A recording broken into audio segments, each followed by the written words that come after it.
చేసేటప్పటికల్లా పరమేశ్వరుడి వెనకాల అంటే పరమేశ్వరుడు వరం ఇవ్వడానికి వస్తుంటే ఏమంటో ఇంట్లో కూడా ఇంటి పని వంట పని అంతా అయిపోయింది, ప్రమదగణాలు ఆకలిస్తే వాళ్ళే పెట్టుకొని భోంచేస్తారు. ఇక మన పిల్లల తన పనుల్లో తాను ఉన్నారు, నేను కూడా మీతో పాటు వస్తానండి, ఎందుకంటే అప్పట్లో టీవీ సీరియల్స్ ఏవీ లేవు కాబట్టి ప్రశాంతంగా ఉన్నాయి వాళ్ళ బ్రతుకులంతా.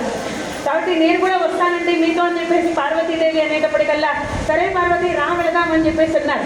సరే ఇద్దరు వెళ్ళారు. నాయన నీకేం వరం కావాలో కోరుకోవయ్యా అని అంటే ఆ భక్తుడు ఏం చేశాడు, కళ్ళు తెచ్చి చూశాడు, పరమేశ్వరన్ నాకు వరం ఇస్తాడా? పక్కనే ఉన్నది పార్వతీదేవి. ఇంత అందమైనటువంటి అమ్మాయి మీకు భార్య అయితే ఎలాగంటే ఆ అమ్మాయిని ఇచ్చేస్తే నేను పట్టుకుపోతానండి. ఏకంగా పట్టుకొని వెళ్ళిపోయాడు. ఎవరంటే రావణ బ్రహ్మ తీసుకొని వెళ్ళిపోయాడు. వెళ్ళిపోయేటప్పటికల్లా పాపం నారద మహర్షి ప్రేరణ వల్ల మళ్ళీ వాళ్ళు కలిశారనుకోండి, అది వేరే విషయం. రెండవ భక్తుడు పరమేశ్వరుని గురించి తపస్సు చేస్తున్నారు. ఈ తపస్సు చేసేటప్పటికీ వెంటనే అతనికి వరం ఇవ్వాలి అని చెప్పేసి పరమేశ్వరుడు వెళ్తున్నాడు. ఏమంటూ నేను కూడా వస్తానండి, కాళ్ళు బయట పెట్టామంటే కాళ్ళు ఎరగొడతా, జాగ్రత్త, నేను మళ్ళీ తీసుకొని రావడానికి నేను ఎన్ని కష్టాలు పడ్డానో, ఇక వెళ్ళడానికి రావడానికి వీలు లేదు, నాతో పొరపాటు కూడా నువ్వు ఎక్కడికి రావద్దు, నీ అందమే నన్ను ముంచేసుకోండి సుమా, నువ్వు ఎక్కడికి రావద్దు, నువ్వు ఇంట్లోనే కూర్చొని అని చెప్పేసి పాపం బీగాలు వేసుకొని వచ్చేసాడు. ఇంట్లో భార్య ఉంటే ఇంట్లో బీగాలు వేసుకొని వచ్చేసాడు.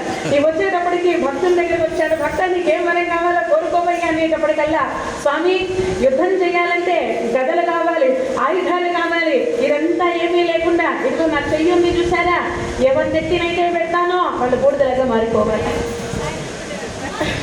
అంతే కదా. ఇప్పుడు నేను చేయబడతాం అనుకుంటున్నాను, ఎవరిని పెట్టమంటారా? అందుకే ఆ ఎకరం ఎగిరిపోయింది కదా పైన, పాపం చెయ్యి పెట్టి ఆ ఎకరం ఎగిరిపోయింది. ఇంకేం పెడతాను లేండి తమ్ముడు, నువ్వు కూడా వెయిట్ చేయను ఆయన, కొన్ని సంవత్సరాల తర్వాత రేపు నీకు కూడా ఇదే పరిస్థితి వస్తుంది, జాగ్రత్త. లాగా ఎప్పుడైతే ఈ రాక్షసుడు కోరుకున్నాడు, ఈ భక్తుడు కోరుకున్నాడు, ఒరే నాయన వరం అయితే ఇచ్చేస్తున్నానయ్యా, పర్మిషన్ గ్రాంటెడ్ అని చెప్పేసి వరం ఇచ్చేసాడు. వరం ఇచ్చేసి నాయన ఇదిగో నేను వెళ్ళాలి, అక్కడ మా ఆవిడ ప్రమదగణాలు అందరూ ఎదురు చూస్తున్నారు, ఇక నేను వెళ్ళి వస్తానయ్యా పరమేశ్వర. పరీక్ష రాసేసిన తర్వాత రిజల్ట్ రావాలి కదా, లేకపోతే పిల్లలకి నిద్ర పడుతుందా?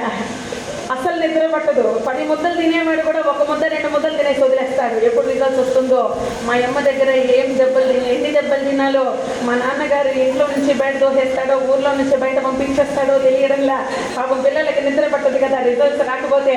అదే విధంగా ఉంది స్వామి నా పరిస్థితి అంతా.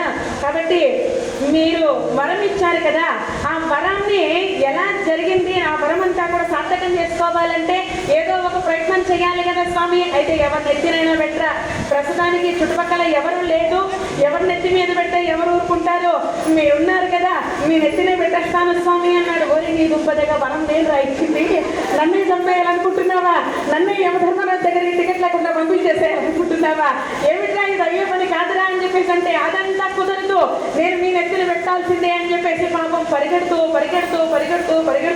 వైకుంఠానికి వెళ్ళాడు. నారాయణ నువ్వే నాకు దిక్కయ్యా అని చెప్పేసి అంటే పాపం ఆయన కూడా చిరాకే చేసింది. ఏమిటయ్యా ఎవరికి ఏ వరం ఇవ్వాలి ఆ మాత్రం తెలియదా నీకు, కాస్త ఆలోచన లేకపోతే ఎలాగయ్యా, రోజులన్నీ మారిపోతున్నాయి, కాస్త జ్ఞానం కూడా పెంచుకోవాలి కదా. సరే నేను చూసుకుంటానులే అని చెప్పేసి పాప మోహిని అవతారంలో ఎలాగో ఆ రాక్షసుని చంపేశారు. ఎవరండి? భస్మాసురుడు. ఇలాంటివి చాలా ఫేస్ చేశారు కదా పరమేశ్వరుడు. కాబట్టి పార్వతీదేవి కూడా వగండ మహర్షికి వరం ఇవ్వాలని చెప్పేసి పరమేశ్వరుడు వెళ్తుంటే నేను కూడా వస్తానండి అని చెప్పేసి అంటే